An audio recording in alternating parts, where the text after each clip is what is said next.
तमाम साथियों को अस्सलाम वालेकुम। उम्मीद करता हूँ कि आप खैर आफियत से होंगे।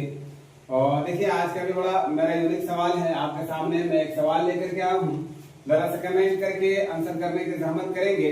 आज का बड़ा ही इंपॉर्टेंट सवाल है, उर्दू अदब वाले आप लोग खुसूसन इस क्लास को जरूर अटेंड किया कीजिए।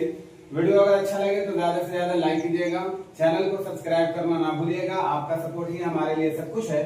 देखते हैं आज का सवाल। यूजीसी नेट मैंने लिख रखा है, लेकिन याद रखिएगा उर्दू अदब से मुताल्लिक जितने भी क्वेश्चंस फॉर्म किए जाते हैं सारे लोगों के लिए इंपॉर्टेंट है। यूजीसी नेट जेआरएफ दिसंबर 2025 को हम लोग कवर कर रहे हैं। मजमून हमारा उर्दू है। आज का सवाल जरा देखिएगा गौर से। बोर्ड पर कुलियात मोहम्मद कुतुब शाह के पहले मुरत्तब करदा कौन थे? पहले, ये याद रखिएगा, पहले मुरत्तब करदा कौन थे? आपके सामने में ऑप्शन रखा हुआ है।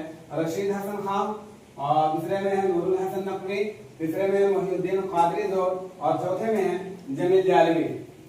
इनमें से कौन सही आंसर होगा? आपको कमेंट करके आंसर देना है। Thanks for watching my video.